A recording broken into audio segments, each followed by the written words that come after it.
இன்னைக்கு பாத்தீங்கன்னா எடப்பாடி பழனிசாமி என்ற நம்ம முன்னாள் முதலமைச்சர் இன்னைக்கு ஒவ்வொரு இடத்துலயும் வந்து பேசிட்டு இருக்கார். நாங்கள் ஆட்சிக்கு வந்தால் ஆம்பளைகளுக்கெல்லாம் பஸ்ல இலவசமா பயணம் பண்றதுக்கு திட்டம் கொடுப்போம் அப்படிங்கிறார். சரி, நீங்க கொடுக்கறத ஆம்பளை எல்லாம் ரொம்ப சந்தோஷப்பட்டோம். ஆகா, நம்மளுக்கு பஸ்ல ஃப்ரீயா சீட்டு கொடுக்கிறாரான்ட்டு. ஆனா இதுக்கு முன்னாடி அவர் சொன்னதை ஏதாவது நிறைவேற்றிருந்தாருன்னா இப்ப சொல்றத நம்ம நம்பலாம்.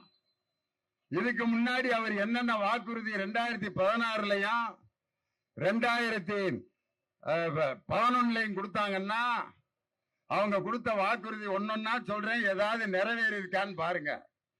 ஒவ்வொரு வீட்டுக்கும் 20 லிட்டர் சுத்தமான குடிநீர் வழங்குவோம் கொடுத்தாங்களா?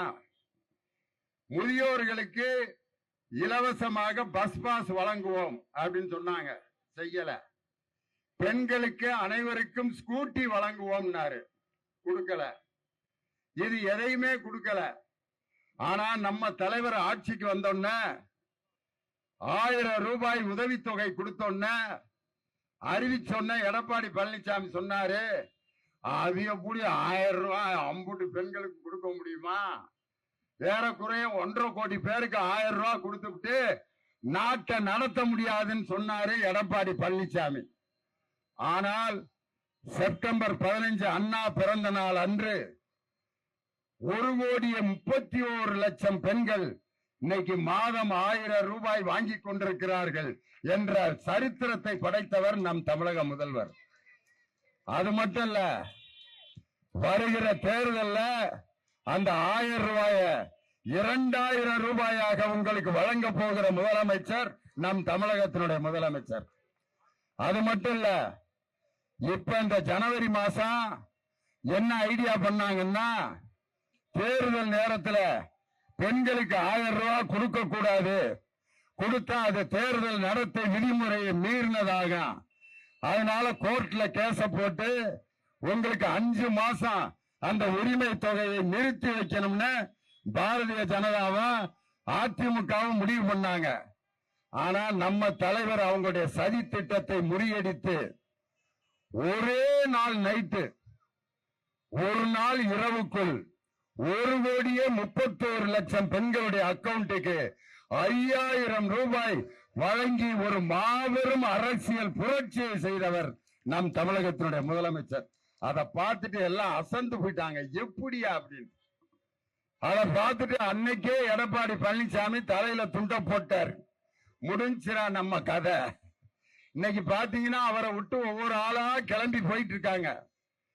அவர் கட்சியை விட்டு கிளம்பி போனதுல முக்கியமானவர் யாருன்னா, 3 தடவை முதலமைச்சராக இருந்த ஓ பன்னீர்செல்வமே எடப்பாடி பழனிசாமி கட்சியை விட்டு வந்துட்டாருன்னா, ஜெயலலிதா அம்மாவே இன்னைக்கு திமுகவில் சேர்ந்த மாதிரி எடப்பாடி பழனிசாமி இன்னைக்கு நெருக்கடியாக ஒண்ணும் இல்லாம கிடக்கிறார்.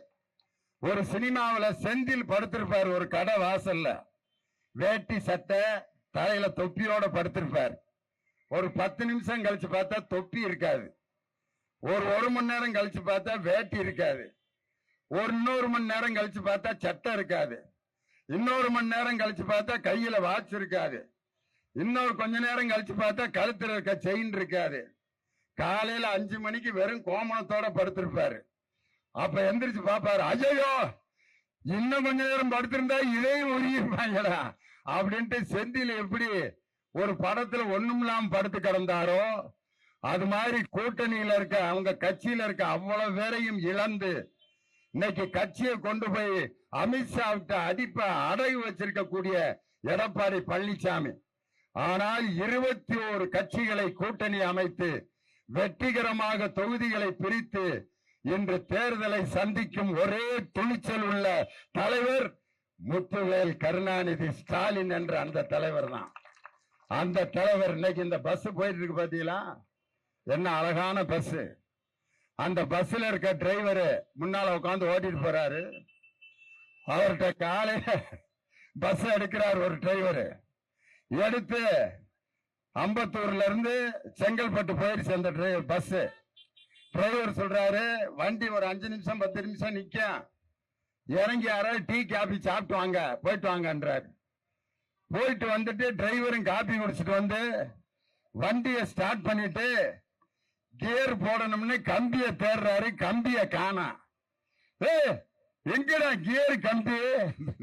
பக்கத்துல ஒரு ஆளு துண்டுல சுத்தி வச்சிருக்கான் அந்த கம்பிய. எதுக்குடா கம்பிய புடிங்க வச்சிருக்க? அப்ப அவன் சொன்னான், ஐயா நான் அம்பத்தூர்ல இருந்து நீங்க வண்டி ஓட்டிட்டு வர்றத பார்த்தேன்.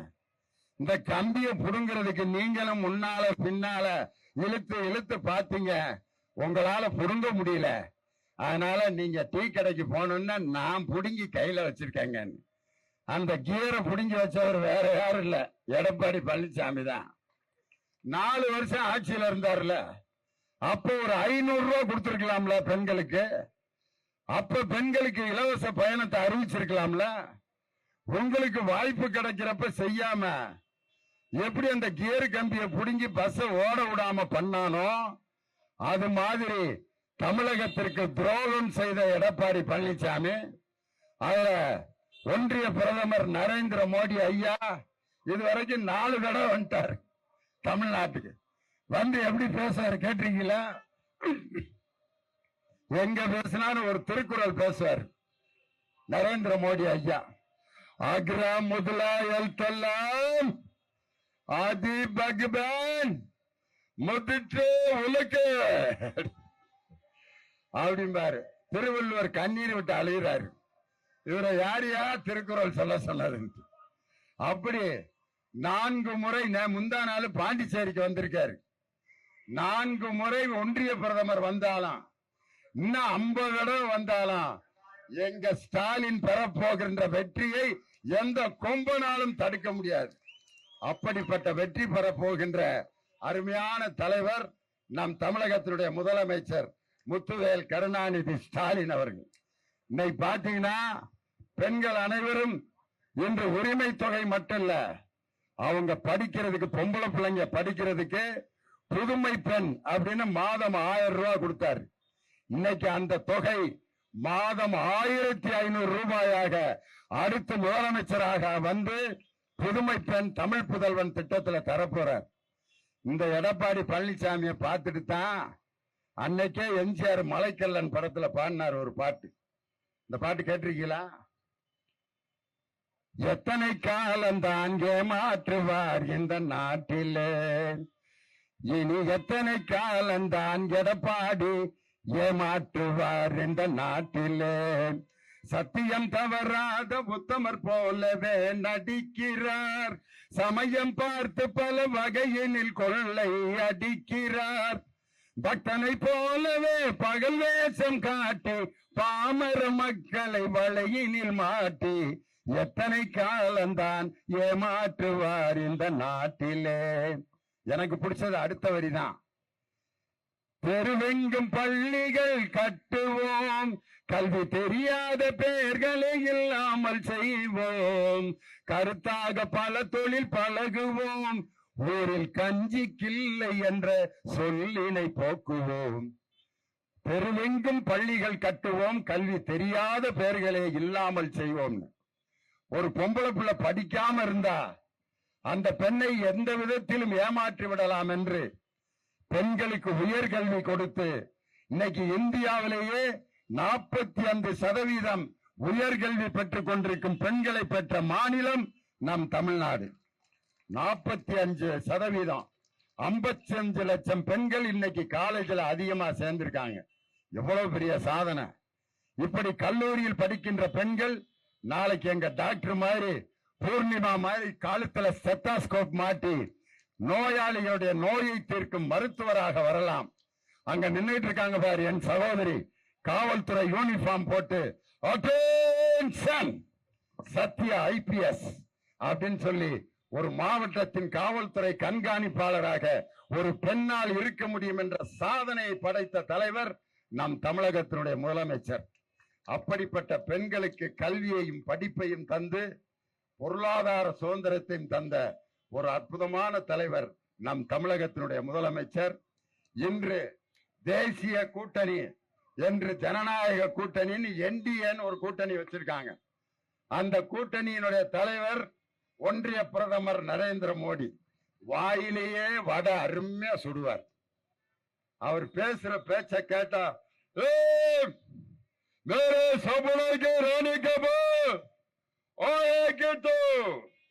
நீங்க எல்லாம் பார்த்தா ஆஹா இவ்வளவு அழகா பேசுறாரு, நமக்கு எல்லாம் செய்வாரா அப்படின்னு பார்த்தா இன்னைக்கு சிலிண்டர் விலை கொஞ்சம் கொஞ்சமா ஏறிட்டு போகுது. அதை கட்டுப்படுத்த துப்பில்லாத ஒன்றிய பிரதமர் இன்னைக்கு 5 தடவை தமிழ்நாட்டுக்கு வந்து கொண்டிருக்கிறார். எத்தனை முறை நரேந்திர மோடியும் அமித்ஷா வந்தாலும் எங்கள் தளபதி மு.க. ஸ்டாலின் வருகிற 2026 மே மாசம் 7ஆம் தேதி கவர்னர் மாளிகையில இன்னைக்கு இருக்கக்கூடிய கேரளா மாநிலத்திலிருந்து வந்திருக்கிற கவர்னர் எங்கள் தலைவருக்கு பதவி பிரமாணம் செய்து வைப்பார். எம்.கே. ஸ்டாலின், முத்துவேல் கருணாநிதி ஸ்டாலின் என்னும் நான் தமிழகத்தின் முதல்வராக பொறுப்பேற்கிறேன். இது மே மாசம் 7ஆம் தேதி நடக்கும். மே மாசம் 4ஆம் தேதி டாக்டர் பூர்ணிமா எம்எல்ஏ அம்பத்தூர் அப்படிங்கிற போர்டுல நம்ம எம்எல்ஏ ஆபீஸ்ல வந்து உட்காருவாங்க. ஒரு பெண் கையில் அரசியல் அதிகாரத்தை தந்தது திமுக. பொதுவா திமுக ஆட்சிக்கு வந்த 5 வருஷம் ஆன உடனே மக்கள் திமுக மேல வெறுப்பா இருப்பாங்க. மக்கள் வெறுப்பாங்க. அது திமுக எம்எல்ஏவா இருக்கட்டும், திமுக சிஎம்மா இருக்கட்டும், மக்கள் வெறுக்கிறது சகஜம்.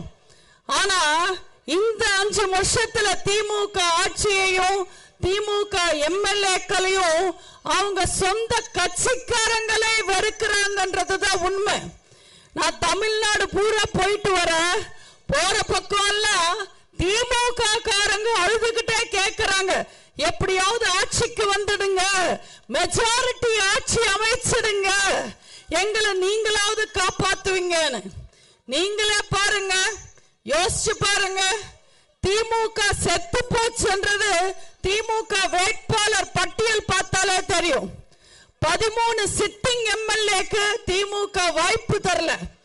ஆனா 10 பைசா வேலை செய்யாத ஆட்களுக்கெல்லாம் வேலை மறுபடியும் வாய்ப்பு கொடுத்திருக்காங்க.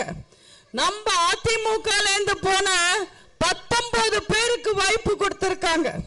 அதுவும் கட்சியில சேர்ந்து 2 மாசம் கூட ஆகாத 5 பேருக்கு திமுக எம்எல்ஏ சீட்டு கொடுத்திருக்காங்க. ஆனா 50 வருஷமா கருணாநிதியில இருந்து இன்பநிதி வரைக்கும் கோவணம் துவச்சு கொத்தடிமையா வாழ்ந்த திமுக காரனுக்கு சீட் இல்ல. நம்ம எல்லாரும் சுலபமா சொல்லிடுறோம், கொத்தடிமைங்க ஊபிஸ் அப்படின்னு கிண்டல் பண்றோம்.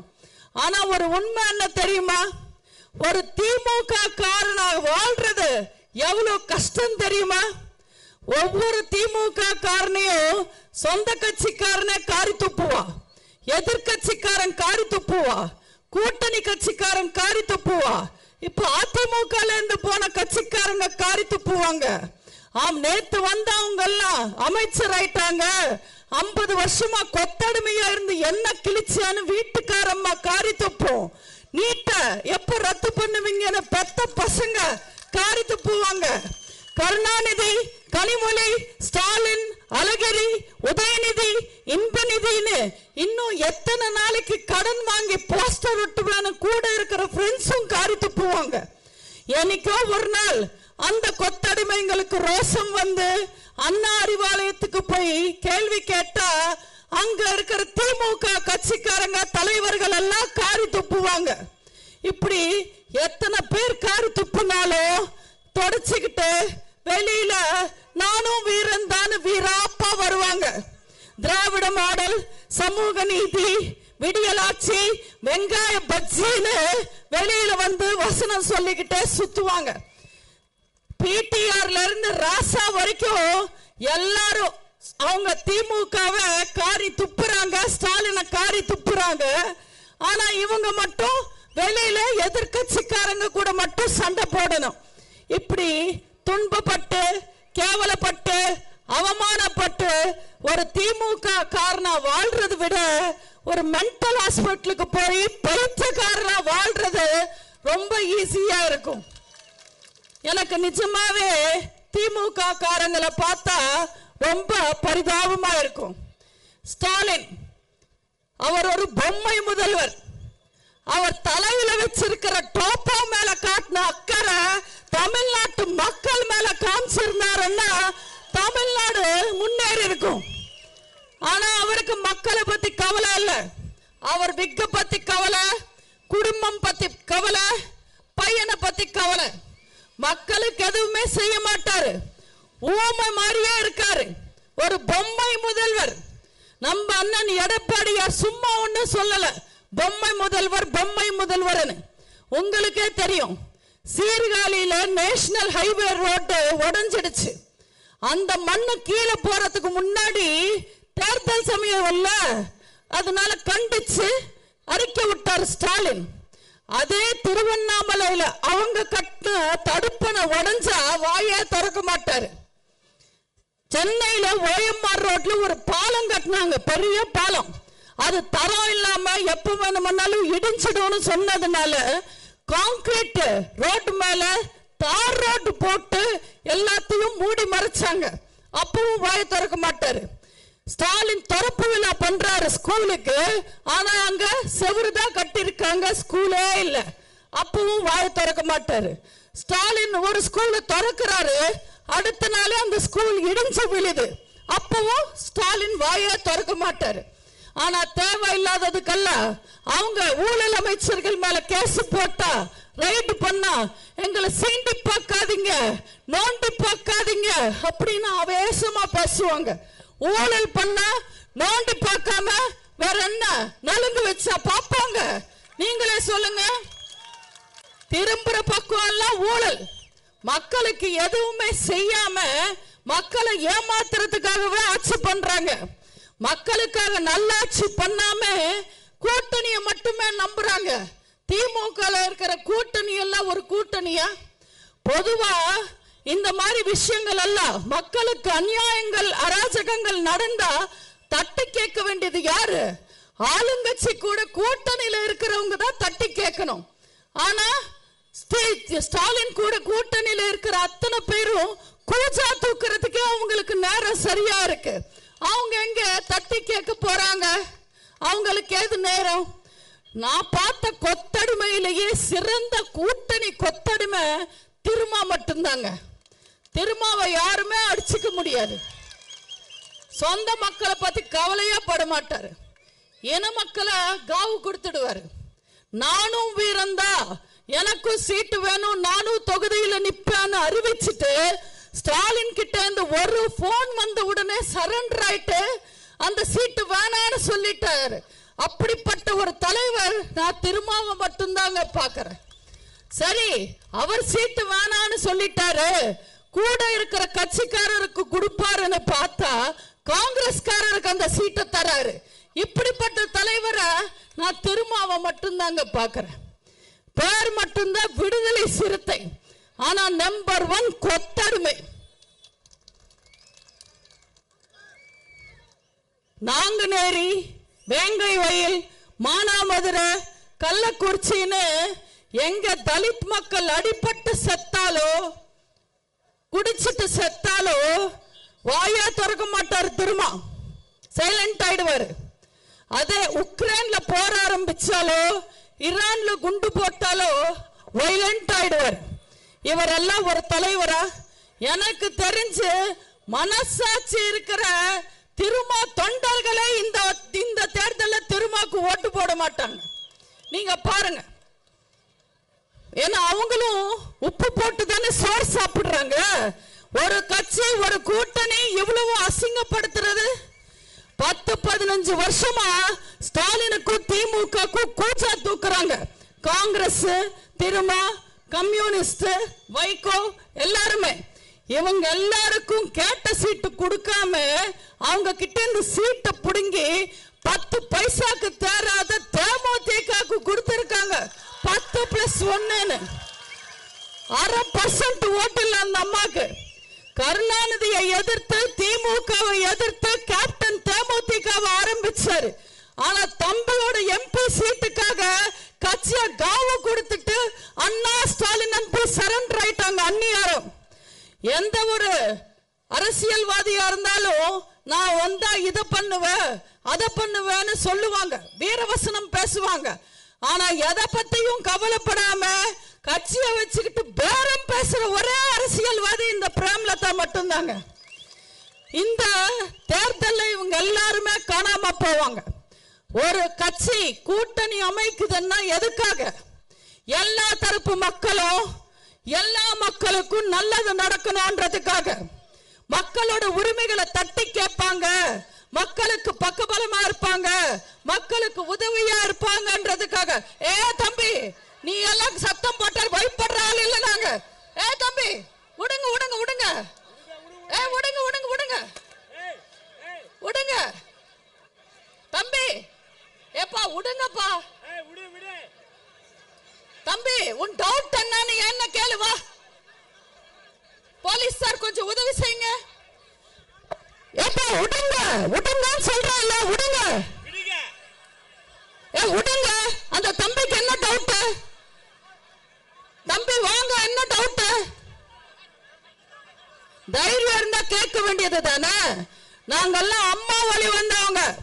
1000 கேள்வி கேளுங்க, நாங்க 1000 பதில் சொல்லுவோம். நாங்க என்ன ஸ்டாலினா துண்டு சீட்ல வச்சுக்கிட்டு எழுதிக்கிட்டு வந்து பேசுறதுக்கு? யாரா இருந்தாலும் வந்து டவுட் கேளுங்க, உங்க டவுட்டை நாங்க கிளியர் பண்றோம். நீங்க 1000 கேள்வி இல்ல, 10,000 கேள்வி கேளுங்க. இங்க இருக்கிற அத்தனை பேரும் கேள்வி கேளுங்க. நான் சொல்றேன், எங்க ஆட்சியில, அம்மாவோட ஆட்சியில, அண்ணன் எடப்பாடியார் ஆட்சியில நாங்க என்ன சாதனைகளை செஞ்சோம்னு நான் சொல்றேன். இந்த திருட்டு திமுக ஆட்சியில மக்கள் படுற வேதனை என்னன்றது நான் சொல்றேன்.